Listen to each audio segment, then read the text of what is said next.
Welcome to Vanga English Padikalam channel. I am your English teacher Moganapriya speaking. In this class, we are going to see the 6th unit poem Incident of the French Camp by Robert Browning. இவர் தான் Robert browning. இவரை பற்றின short introduction தான் இந்த பேராகிராஃபில் நம்ம பார்க்க போகிறோம். Robert browning 7th May 1812 to 12th December 1889 was an English poet and playwright whose mastery of the dramatic monologue made him one of the foremost Victorian poets. Robert browning பார்த்தீங்கன்னா 7th May 1812 பிறந்திருக்காரு. 12th December 1889 இறந்திருக்காரு. இவர் ஒரு கவிஞர் மற்றும் அல்ல, நாடக ஆசிரியரும் கூட அப்படின்னு சொல்கிறாங்க. Master of dramatic monologue. Dramatic அப்படின்னா நாடகம்னு தெரியும். மோனோலாக் அப்படின்னா தனிமொழி. இப்போ டயலாக் அப்படின்னா 2 பேர் பேசிக்கிறது டயலாக். மோனோலாக் அப்படின்னா அவரே பேசுவார். அதன் மூலமாக அந்த கதையை பற்றின விஷயங்கள் எல்லாமே சொல்லுவார். அதுதான் மோனோலாக் அப்படிங்கிறது. ஒருத்தராக பேசுகிறது மோனோலாக், 2 பேர் பேசுனா டயலாக். டயலாக்னு மட்டுமே நம்ம பழகியிருப்போம். மோனோலாக் அப்படிங்கிறது சிங்கிள் பர்சன் ஸ்பீச், டயலாக் அப்படிங்கிறது கான்வர்சேஷன், அவ்வளோதான். Made him one of the foremost. இந்த மோனோலாக், ட்ரமாட்டிக் மோனோலாக் எழுதுறது இவர் ஃபோர்மோஸ்ட் எப்போன்னு கேட்டிங்கன்னா விக்டோரியன் பீரியடில். He was born in Camberwell, a suburb of London on 7th May 1812. Camberwell அப்படிங்கிற பிளேஸில் இவர் பிறந்திருக்காரு. இவர் ஹார்ட் ஆஃப் த சிட்டியில் இது கொஞ்சம் புறநகர் மாதிரி. சபர்ப் அப்படிங்கிறது புறநகர். லண்டனில் புறநகர் பகுதியில் பிறந்திருக்காரு. He was educated mainly at home, but he attended a short courses in Greek at London University. இவர் வீட்டிலேயே தான் படிச்சிருக்காரு. ஏன்னா ரிலீஜியஸ் வியூஸ் கொஞ்சம் ஸ்ட்ராங்காக இருந்ததுனால கொஞ்சம் கான்ட்ரவர்சிஸ் வந்துருச்சு. அதனால் அவரால் ஸ்கூலில் காலேஜஸில் கண்டினியூ பண்ண முடியாததுனால வீட்டிலையே டியூட்டர்கிட்ட படிச்சிருக்காரு. இவருடைய சின்ன ஸ்டடி மட்டும் லண்டன் யூனிவர்சிட்டியில் இருந்துச்சு. எதை பற்றினா க்ரீக்கை பற்றி. His poems are known for his ironic characterization, dark humour, social commentary, historical setting and challenging vocabulary and syntax. அவருடைய போயம், அவருடைய கவிதைகள்லாம் எதில் சிறந்து விளங்குச்சு அப்படின்னா ஐரணி, முரண்பாடு. நாம் ஒரு விஷயங்கள் அப்படியே எதிர்பார்த்துக்கிட்டே கிளைமேக்ஸ் நோக்கி போயிட்டுருப்போம். பார்த்தா கிளைமேக்ஸில் நம்ம எதிர்பார்க்காத ஒரு விஷயத்தை அவர் கொடுத்துருப்பாரு. கேரக்டரைசேஷன், ஒவ்வொரு கதாபாத்திரத்துக்கும் இம்பார்ட்டன்ஸ் கொடுத்துருப்பாரு. டார்க் ஹியூமர்ஸ் அப்படிங்கிறது நம்மளுடைய படங்கள்லாம் நம்ம நிறையா பார்த்துருப்போம். வித்தியாசமான கதைகளை கொடுக்கறதுல அவர் ரொம்ப ரொம்ப ஸ்பெஷல். சோஷியல் கமெண்ட்ரி, இப்போ கிரிக்கெட் கமெண்ட்ரின்னு சொல்லுவோம் இல்லையா, அப்பப்போ என்னென்ன நடக்குது அப்படின்னு சொல்கிறது கிரிக்கெட் கமெண்ட்ரி. சோஷியல் கமெண்ட்ரி அப்படிங்கிறது சொசைட்டியில் என்னென்ன நடக்குது அப்படிங்கிறத பற்றி சொல்லுவாங்க. அப்படி நடக்கிறத பற்றி சொன்னாவே ஆட்டோமேட்டிக்காக அது என்ன ஆயிரும், ஹிஸ்டாரிக்கல் செட்டிங் கொண்ட ஒரு போயம் ஆயிரும். அது changing vocabulary and syntax, word and அதோடைய செட்டிங்ஸ் சேஞ்சபிளாக இருக்கும். ஈஸியானதாக மட்டும் இல்லாமல் ரொம்ப ஸ்பெஷலாகவும் இருக்கும். He developed a unique form of conversational and rhythmic verse. Rhyme இல்லாமல், ரைம் ஸ்கீமை ஃபாலோ பண்ணாத வேர்ஸ் அப்படிங்கிறது போயம். கன்வர்ஷனல் அன்ரிதமிக் வேர்ஸ் அவர் இதில் ஸ்பெஷாலிட்டி. யுனிக்னா special. The collection Dramatis Personae and the book length epic அப்படிங்கிறது இதிகாசம், ரொம்ப லென்த்தியான போம். The Ring and the Book made him a leading British poet. By 1881, in recognition of his outstanding contribution to literature, a literary society called Browning Society was established. அவர் மேலே அலாதிய ஒரு பெரிய அவரை எப்படியாவது recognise பண்ண வைக்கணும் அப்படிங்கிறதுக்காக ஒரு சொசைட்டியே ஃபார்ம் ஆச்சு. என்னென்னா ப்ரௌனிங் சொசைட்டி. அந்த சொசைட்டிக்கு பேர். இவரோட ஸ்டைலை ஃபாலோ பண்ணிவிட்டு இவர் அப்படியே இமிட்டேட் பண்ணுறவங்க இல்லை என்ன சொல்கிறேன், இப்போ ஒரு நல்ல ஆக்டர் இருந்தால் அவரையே எல்லோரும் இமிட்டேட் பண்ணுவாங்க இல்லையா. அந்த காலத்தில் ஆக்டிங்கை விட நிறைய புக் ரீடிங், போயம் ரீடிங் தான் இருந்துச்சு. அதனால் நல்ல எழுத்தாளர்களுக்குன்னு ஒரு கூட்டம் இருந்துச்சு. அந்த மாதிரி ஃபார்மான கூட்டம் தான் ப்ரௌனிங் சொசைட்டி அப்படின்னு ஒன்று எஸ்டாப்ளிஷாக பண்ணியிருக்காங்க. இப்போ ரசிகர் மன்றமெல்லாம் வைக்கிறாங்க இல்லையா, அந்த மாதிரி ப்ரௌனிங் சொசைட்டின்னு ஒன்று எஸ்டாப்ளிஷ் பண்ணியிருக்காங்க. இப்போது போம்குள்ளே போவோம். அதுக்கு முன்னாடி வார்ம் அப் பாருங்கள். Have you played chess or watched the game carefully? நீங்கள் செஸ் விளையாண்டுருக்கீங்களா? இல்லை அந்த விளையாடுற கேமை கேர்ஃபுல்லாக வாட்ச் பண்ணியிருக்கீங்களா அப்படின்னு கேட்குறாங்க. Now identify the chess pieces and complete the table below. Discuss the role of each piece in the game. இங்கே ஒரு 6 பீசஸ் கொடுத்துருக்காங்க.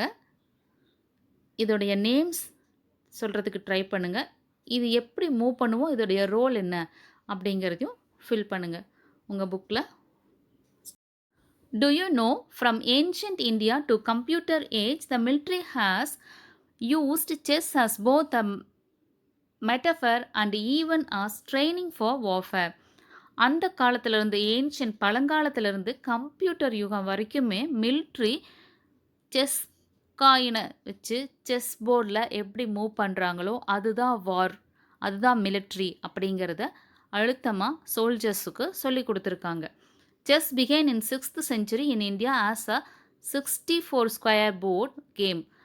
6th centuryலேயே 6ஆம் நூற்றாண்டுலேயே 64 ஸ்கொயர் கொண்ட ஒரு போர்டு, செஸ் போர்டு கொடுத்தாங்க. அது வந்து கேம் மாதிரி விளையாட வச்சாங்க. விளையாட வச்சுட்டு அதில் இருந்து அந்த போர் யுத்திகளை கற்றுக் கொடுத்தாங்க.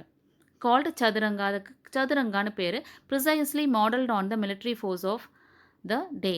அதுக்கப்புறம் ரொம்ப ஷார்ட்டான ஒரு மாடல்னா மாதிரி, இந்த மாதிரி தான் இருக்கும் மிலிட்ரி அப்படிங்கிறதுக்கு ஒரு எக்ஸாம்பிளாக காமிக்கிறதுக்கு அந்த செஸ் போர்டை யூஸ் பண்ணாங்க. Before you begin to listen to the poem, let's know about the interesting background of the incident of the French camp. இந்த போமுக்கு போகிறதுக்கு முன்னாடி அதோடைய பேக்ரவுண்ட் என்ன, அந்த இன்சிடெண்ட் ஆஃப் த ஃப்ரெஞ்ச் கேம்பில் என்ன நடந்துச்சு, அதுக்கான பேக்ரவுண்ட் எப்படி அந்த இன்சிடெண்ட் அங்கே நடக்கிறதுக்கு காரணமாக அமையப்பட்டது அப்படிங்கிறதுக்கான பேக்ரவுண்டு தான் இது. Napoleon Bonaparte was originally an officer in the French army, became the army chief and a legendary warrior who later known for his military skill and genius. Napoleon Bonaparte 1769 to 1821 ஒரிஜினலாக பார்த்தீங்கன்னா ஒரு officer, French ஆர்மியில் ஆஃபீஸராக இருந்தவர் சீஃபாக மாறுறாரு. Legendary warrior, ரொம்ப வீர தீரமான warrior அப்படிங்கிறது போராளி. Who later known for his military skill and genius. அதுக்கப்புறம் அவருடைய திறமைகள், நுணுக்கங்கள் அது எல்லாமே பார்த்துட்டு அவரை பெரிய ஜீனியஸ் அப்படின்னு எல்லாருமே பாராட்டினாங்க. The poem Incident of the French Camp narrates an actual incident in the war in 1809 between France and Austria led by Napoleon. Incident of the French Camp, incident நிகழ்வு, ஃப்ரெஞ்ச் கேம்பில் நடந்த ஒரு நிகழ்வு, உண்மையான நிகழ்ச்சி ஒன்று நரேட் பண்ணுறாங்க. இது எப்போ நடந்துச்சு அப்படின்னா 1809 ஃப்ரான்ஸுக்கும் ஆஸ்திரியாவுக்கும் போர் நடந்துச்சு. அதை லீட் பண்ணது நெப்போலியன். அப்போ நடந்த ஒரு இன்சிடெண்ட் தான் இந்த poem lines. Napoleon was standing on a little mound eagerly looking towards Ratisbon. Ratisbon அப்படிங்கிறது ஒரு பிளேஸு. நெப்போலியன் ஒரு மவுண்ட் மேலே நின்றுட்டு அந்த ராட்டிஸ்பனையே பார்த்துக்கிட்டு இருக்கார். His mind was oppressed with anxious thoughts and he said to himself that all his ambitious plans would come to nothing if Lanes failed to storm Ratisbon. அவருடைய மைண்டில் ஒரே ஒப்ரஸ்ட் ஃபீலிங்காக இருக்குது, ஒரே டாமினேட்டட் ஃபீலிங். ஒன்றை பற்றியே திரும்ப திரும்ப திரும்ப யோசிச்சுக்கிட்டே இருக்கார். என்னென்னா, சப்போஸ் ராட்டிஸ்பனை மட்டும் அவங்களால கான்குவர் பண்ண முடியல, கேப்சர் பண்ண முடியல அப்படின்னா அவருடைய பிளான் ஃபுல்லாகவே வேஸ்ட் ஆயிருமே அப்படின்னு சொல்லி யோசிக்கிறாரு. இப்போ பாருங்கள், நெப்போலியன் போனபார்ட்டு 1769 பிறந்திருக்காரு, 1821 இறந்துருக்காரு. அவர் ஆஃபீஸராக இருந்து சீஃபாக ஆயிருக்காரு ஒரு ஆர்மிக்கு. அது 1809 ஃப்ரெஞ்சில் ஃப்ரான்ஸ் அண்ட் ஆஸ்திரியாவுக்கு நடந்த போரில் ஒரு இன்சிடெண்ட் நடந்திருக்குது. அந்த இன்சிடெண்ட்டை பற்றின ஒரு சின்ன கதை தான் இந்த போம். இந்த போம் எதை பற்றி டிஸ்கிரைப் பண்ணுது அப்படின்னா, an act of chivalry, gallantry, patriotism and sacrifice on the part of a young soldier. ஒரு யங் சோல்ஜருடைய பேராண்மை, தீரச் செயல்னு சொல்லுவோம் இல்லையா, அதுதான் சிவல்ரி. கேலண்ட்ரி அப்படின்னா கரேஜ், வீரம், வீர தீர செயல். பேட்ரியாட்டிசம், தேசப்பற்று. சாக்ரிஃபைஸ் தியாகம், வீரதீர செயல், தேசப்பற்று, தியாகம் இது எல்லாமே ஒரு சோல்ஜருக்கு இருந்திருக்கு. அந்த சோல்ஜர் ரொம்ப யங். அந்த சோல்ஜர் என்ன பண்ணார் இந்த இடத்துல அப்படிங்கிறத தான் ரொம்ப அழகாக எக்ஸ்பிளைன் பண்ணியிருக்காரு poet. Young soldier for example. இங்கே தான் போயம் நம்மளுக்கு ஸ்டார்ட் ஆகுது. You know, we French stormed Ratisbon a mile or so away. On a little mound, Napoleon stood on our storming day, with neck outthrust. You fancy how, legs wide, arms locked behind, as if to balance the proud brow, oppressive with its mind. You know, we French stormed, attacked or surrounded Ratisbon அப்படிங்கிறது place. Mount அப்படிங்கிறது hill, small hill. Out thrust அப்படிங்கிறது extended forward. Fancy அப்படிங்கிறது imagination. Prone அப்படின்னா incline downward. Oppressive அப்படின்னா dominating இல்லைனா harsh அப்படின்னு அர்த்தம். You know உங்களுக்கு தெரியும். வி அப்படிங்கிறது அவரையே அவர் சொல்லிக்கிறாரு. நாங்கள் ஃப்ரெஞ்சு, நாங்கள் எல்லாரும் என்ன செய்கிறோன்னா ஸ்டோம்டு, ராட்டிஸ்பன் அப்படிங்கிற பிளேஸை சூழ்ந்து இருக்கோம், அட்டாக் பண்ணுறோம். எ மைல் ஆர் ஸோ அவே, ஒரு மைல் தூரம் இருக்கும், இல்லைன்னா அதை விட கொஞ்சம் அதிகமாக இருக்கும். On a little mount Napoleon stand, Napoleon ஒரு சின்ன மவுண்டில் நின்றுட்டுருக்காரு. ஒரு மைல் இல்லைன்னா அதை விட கொஞ்சம் அதிகமான தூரத்தில் நின்றுட்டுருப்பாருன்னு நினைக்கிறேன்.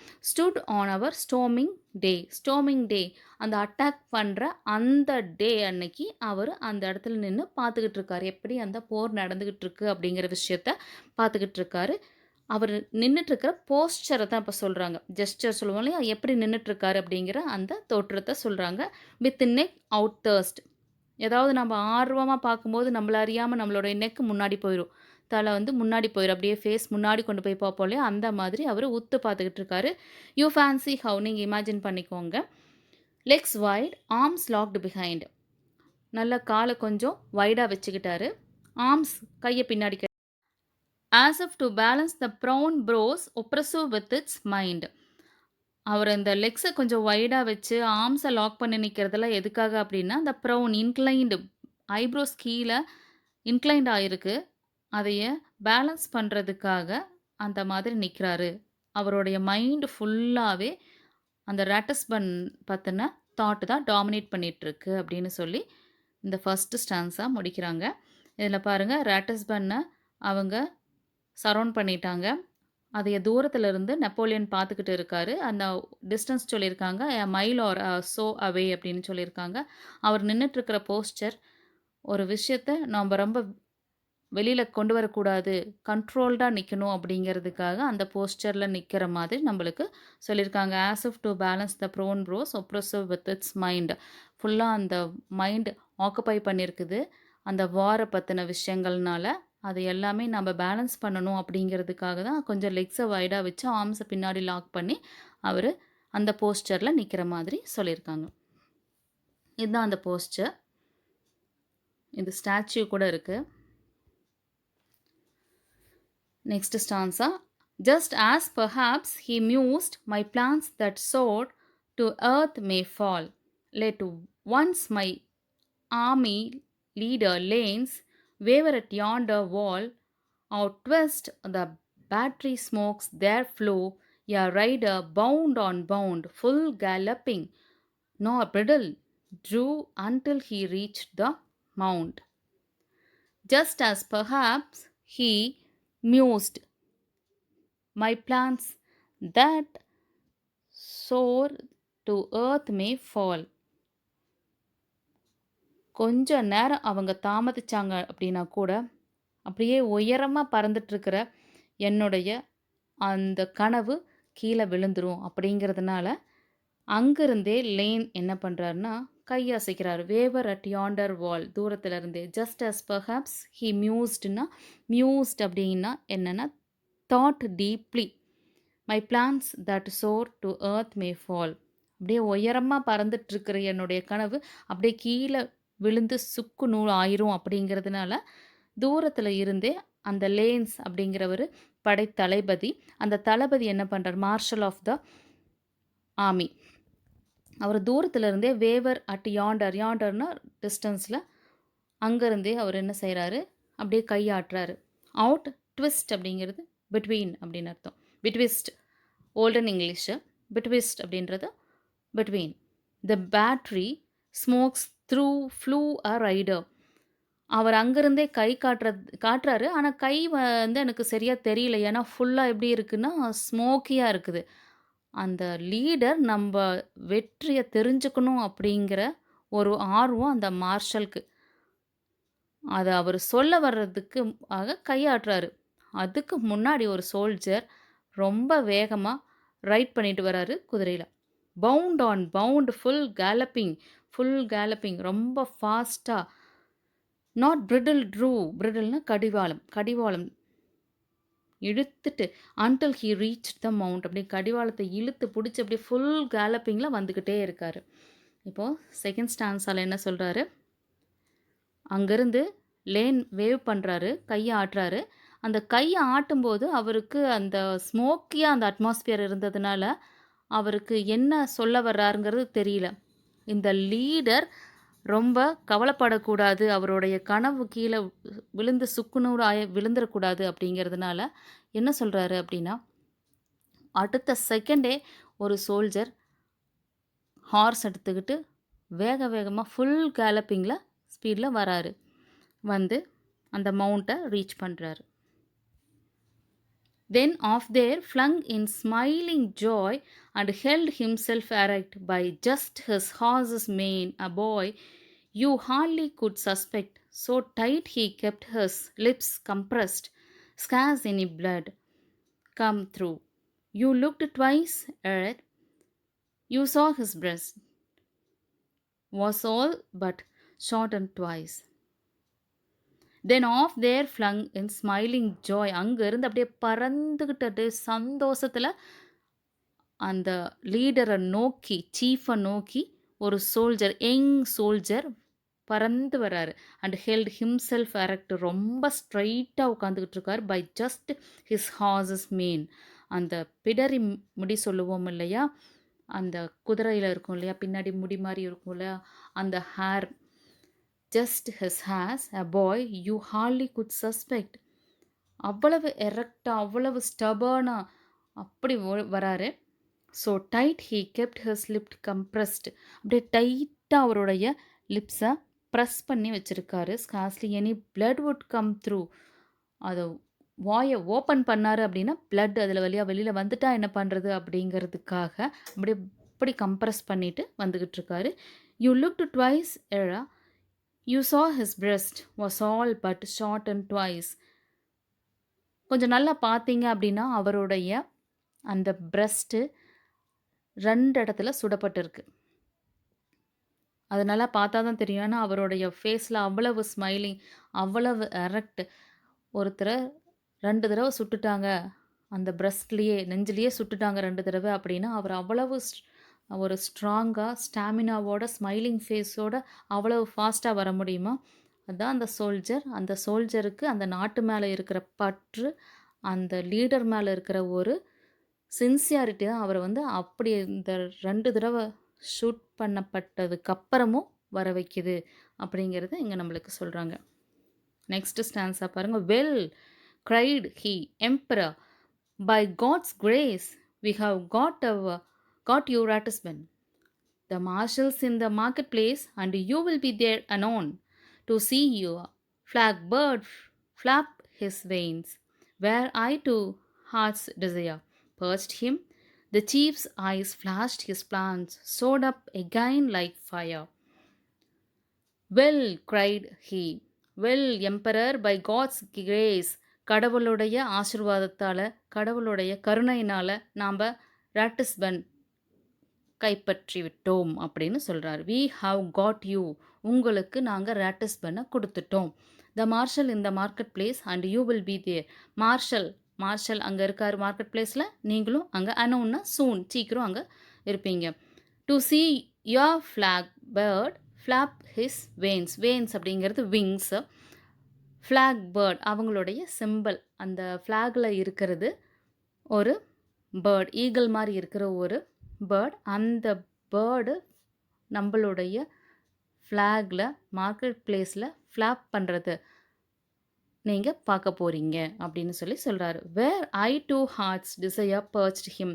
நான் அங்கே ஃப்ளாகை ஹாய்ஸ் பண்ணிட்டு தான் அங்கே ஊன்றி வச்சுட்டு தான் நான் இங்கே வந்தேன். த சீஃப்ஸ் ஐஸ் ஃப்ளாஷ்ட் ஹிஸ் பிளான்ஸ் சோட் அப் எகெயின் லைக் ஃபயர். அப்படியே அவருடைய கனவு இன்னும் கொஞ்சம் அதிகமாக சோடுனா உயர பறந்தது. எந்த மாதிரினா ஒரு ஃபயர் மாதிரி.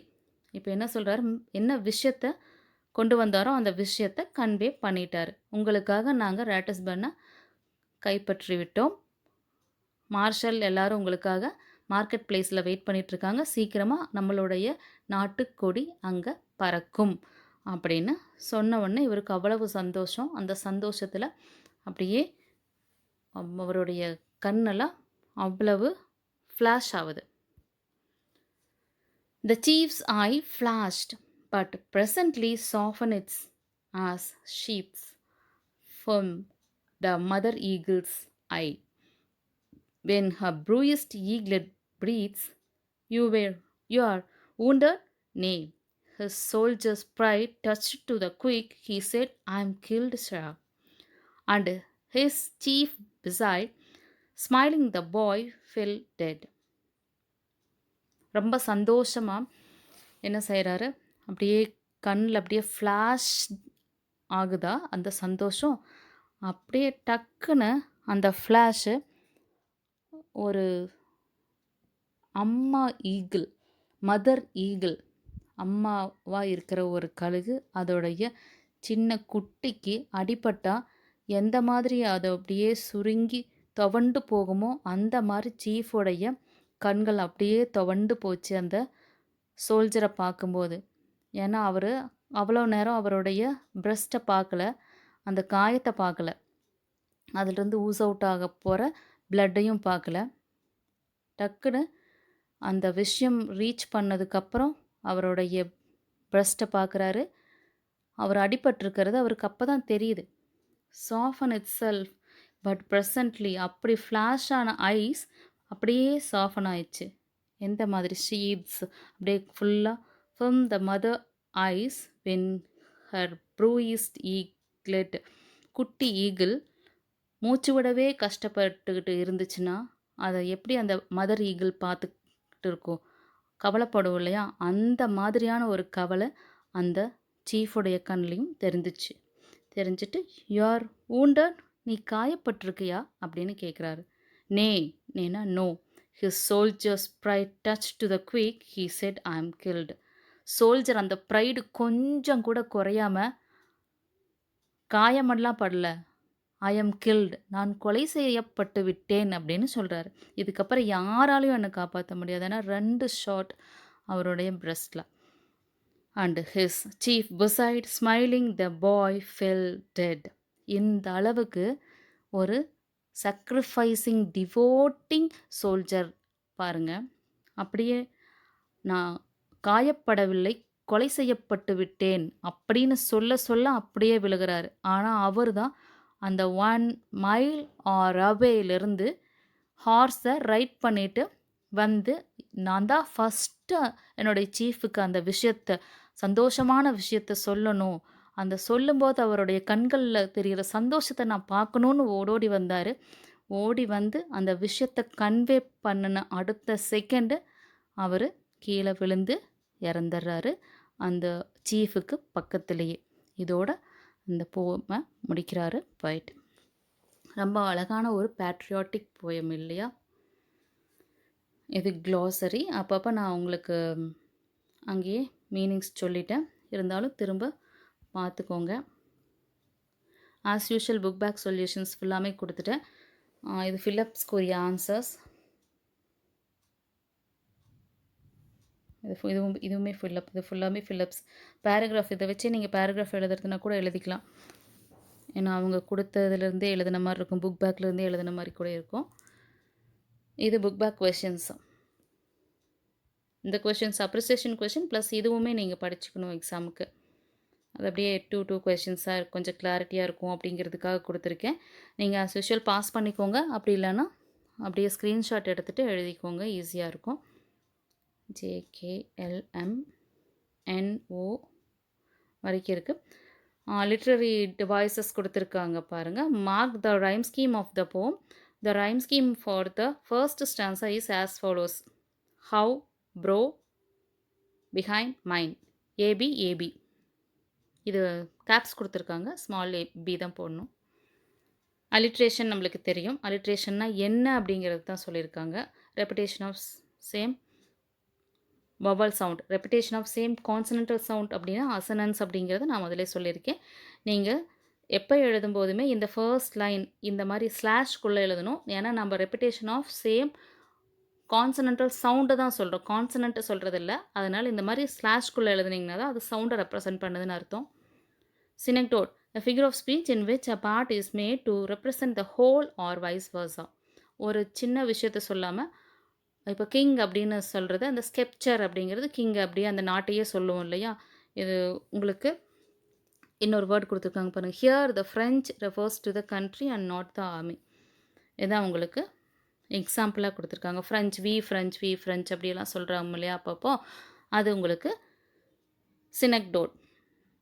இப்போது நீங்கள் இந்த மூணுமே பார்த்தீங்கல்ல, அலிட்ரேஷன் பார்த்தீங்க, சினக்டோட் பார்த்தீங்க, இந்த ஃபிகர் ஆஃப் ஸ்பீச்சஸ் எல்லாம் பார்க்கும்போது அதுக்குரிய டெஃபினேஷன்ஸும் பார்த்துக்கோங்க. ஏன்னா இந்த 1 to 20 கொஷின்ஸ் இருக்குது இல்லையா, வெக்காபுலரி அண்ட் தென் கிராமர்லாம் கேட்கும்போது ஒரு வேளை உங்களுக்கு இதுக்குரிய மேலே டெஃபினேஷன் கொடுத்துட்டு கீழே சினக்டோட், அலிட்ரேஷன், மெட்டஃபர், சிமிலி கொடுத்தாங்கன்னா என்ன அப்படிங்கிறது உங்களுக்கு கரெக்டாக அங்கே மார்க் பண்ண தெரியணும். அதனால் அந்த டெஃபினேஷன்ஸும் சேர்த்து படிச்சுக்கோங்க. அது ரொம்ப ரொம்ப முக்கியம். அதுக்கப்புறம் புக் பேக் அப்ரிசியேஷன்ஸ். இதெல்லாமே புக் பேக் அப்ரிசியேஷன்ஸ் தான். Additional appreciation questions and answers பாருங்கள். அடிஷ்னல் கொஞ்சம் நிறையா தான் இருக்குது. A, B, C, C, D, E, F, G, E R C. As usual நான் சொல்கிற மாதிரி தான் உங்களுக்கு கான்டெக்ஸ்ட்டு கமெண்ட்டு ஒரே மாதிரி. மேக்ஸிமம் உங்களுக்கு கமெண்ட் எல்லாத்துக்குமே காமனான கமெண்ட்டாக ஒன்று நீங்கள் கரெக்டாக எடுத்து வச்சுக்கோங்க. இதுவே கூட கரெக்டாக தான். The poem describes an act of patriotism and sacrifice of an young French soldier. இது கூட நீங்கள் எல்லா கமெண்ட்டுக்கும் யூஸ் பண்ணிக்கலாம். கான்டெக்ஸ்ட்டு எப்போவுமே நம்ம ஒரே மாதிரி தான் எழுத போகிறோம். அந்த போம்னு கண்டுபிடிச்சிட்டோம் அப்படின்னா taken from, written by. Taken from எந்த போயம், ரிட்டன் பை யார். அந்த எக்ஸ்ப்ளனேஷன் மட்டும் அந்த லைன் போம் லைன்ஸுக்கு தகுந்த மாதிரி மாறும். அதை மட்டும் நீங்கள் கொஞ்சம் பார்த்துக்கணும்.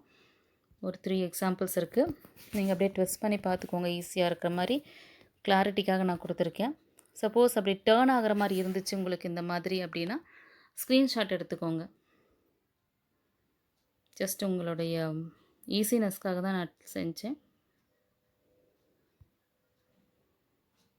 அதோடைய கண்டினியூட்டி பார்த்துக்கோங்க. அதோடைய கண்டினியூட்டி உங்களுக்கு fill in the blanks. Listening competency அப்படின்னு சொல்லிட்டு பின்னாடி கொடுத்துருக்காங்க. இதுக்கப்புறம் நம்ம அங்கே முன்னாடி பார்த்தோம் இல்லையா, அதில் இருக்கிறது டோட்டலாக அப்படியே அந்த புக் பேக் கொஷின்ஸ்னு சொன்னது அப்படியே ஒரே பேஜில் வர மாதிரி கொடுத்துருக்கேன். ஃபிகர் ஆஃப் ஸ்பீச் மேக்ஸிமம் எல்லா ஆஸ் யூஷுவல் எல்லா ஃபிகர் ஆஃப் ஸ்பீச்சும் நான் இங்கே இன்க்ளூட் பண்ணிட்டேன். இது அலிட்ரேஷன். ரைமிங் வேர்டு ஃபஸ்ட்டில் Ratisbon, Napoleon, away, day, how, brow, behind, mind. இது மாதிரி ஒவ்வொரு ஸ்டான்ஸாக்குரிய ரைமிங் வேர்டு இருக்குது. Rhyme scheme of the poem இதுதான். தேங்க்யூ.